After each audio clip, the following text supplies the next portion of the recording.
What's up, Home Slices? It's Kiara with Home Slice Adulting, and I'm coming to you with my review for Loving It Papa Hollywood, Season 4, Episode 8.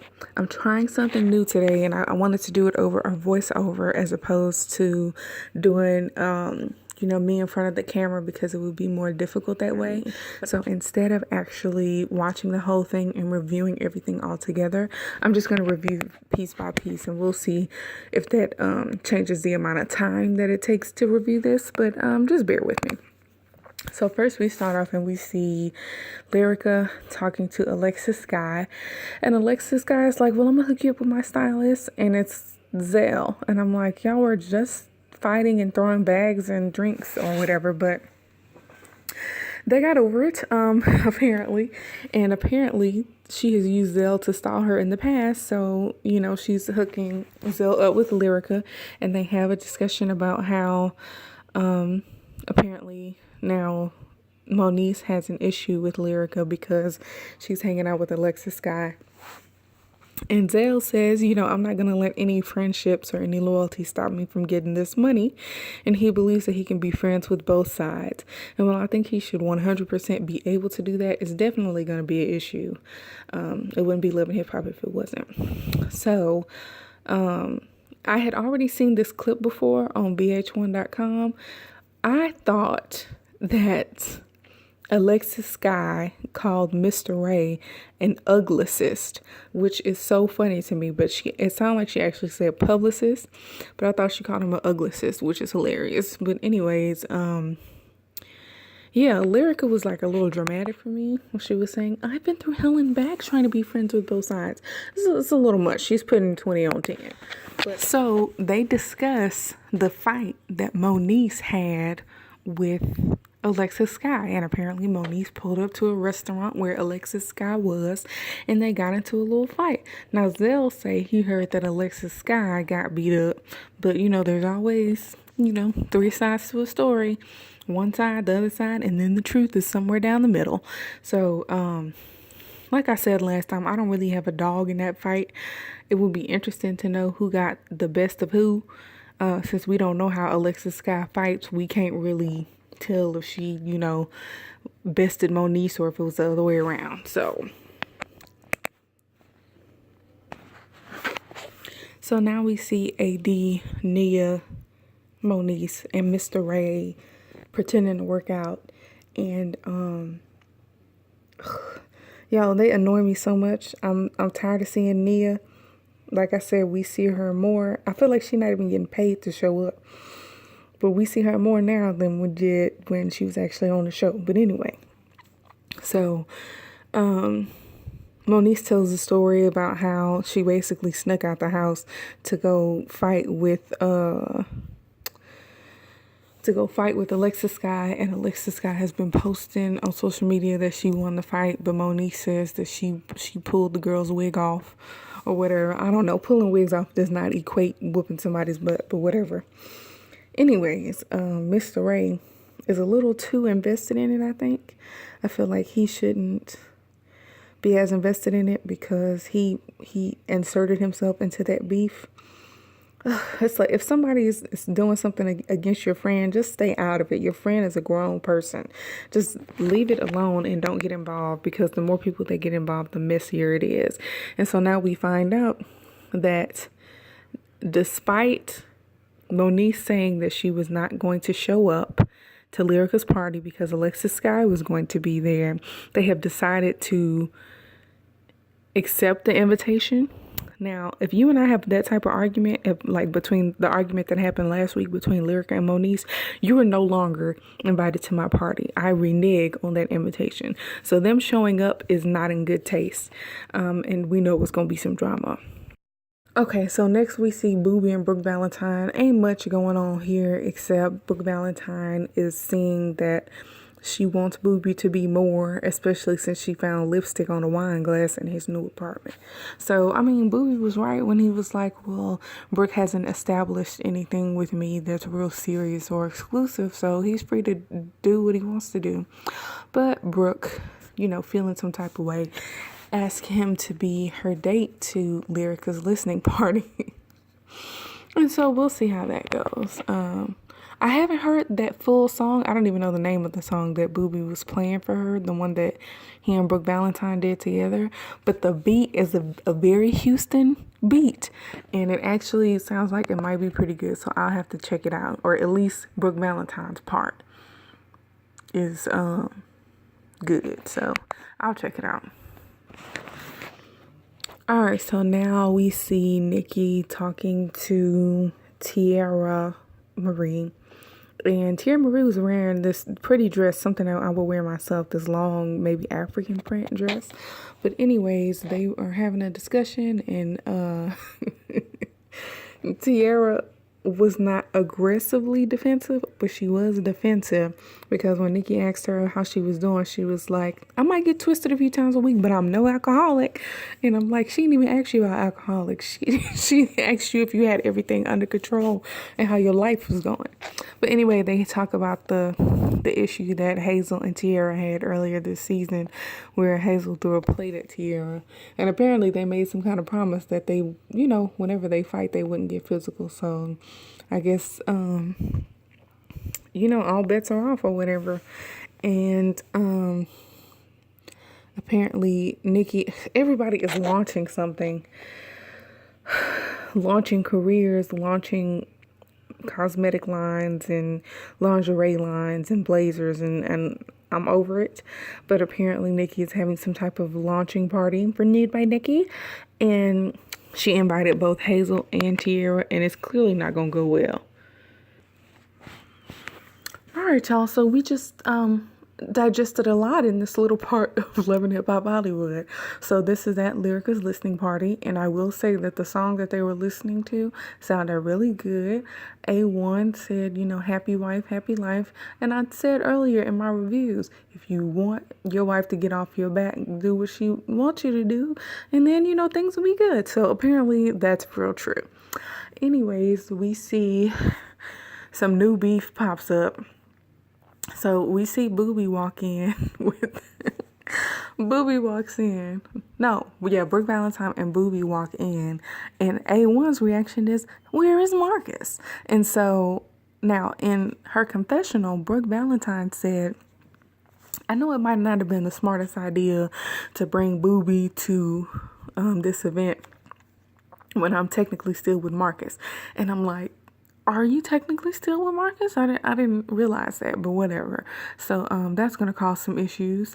And they were like real weird about it. Like A1 was real weird about it. Talking about, oh, you didn't come in with a king. You came in with a prince.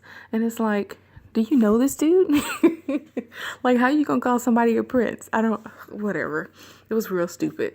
But next thing you know, we see Hazel E coming up to Lyrica talking about I got some beef because I got some beef with Brooke Valentine and her blue hair because she got an attitude and I tried to resurrect her career and do some PR. And me and Boobie was, hanging out and having sex apparently. And Brooke had a problem with it. I don't know.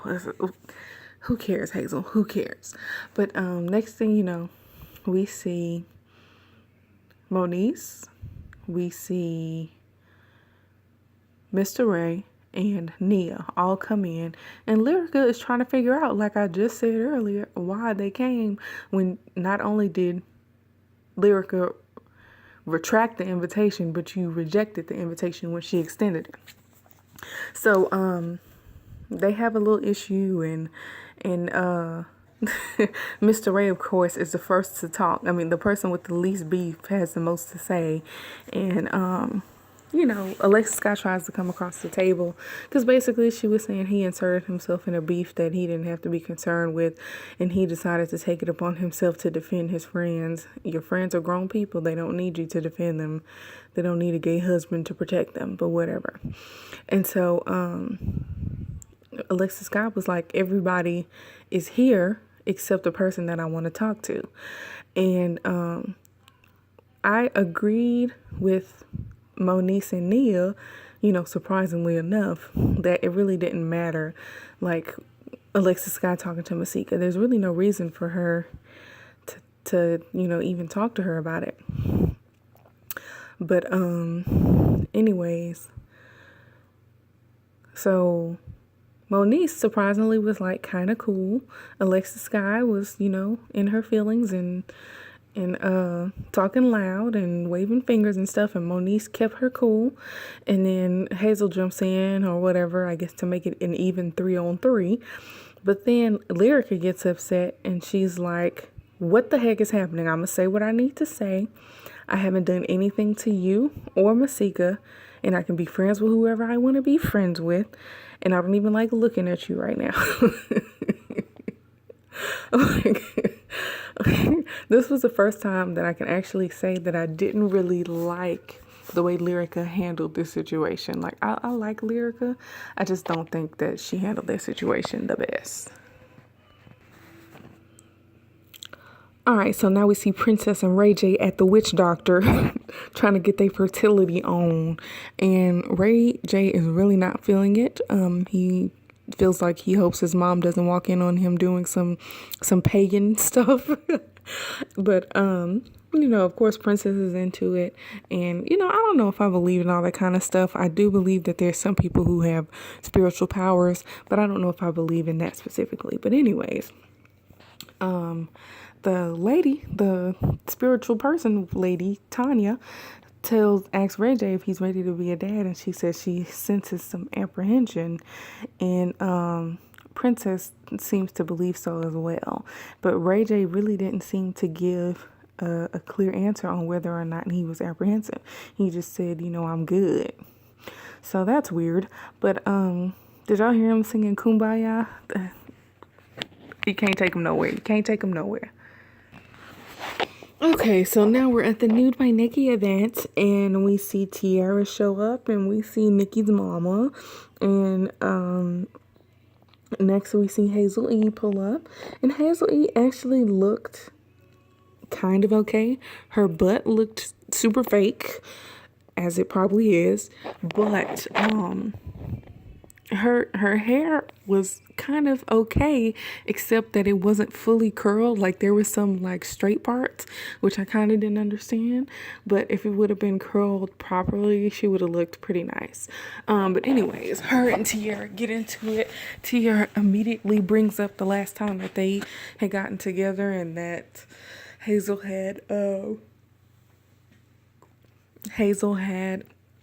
throwing a plate of food at her, and Hazel was like, well, you deserved it, basically, because Tiara brought up, oh, we supposed to get physical now, and and Hazel was like, well, you deserved it. And then there was multiple times that Tiara Marie tried to run up on Hazel, and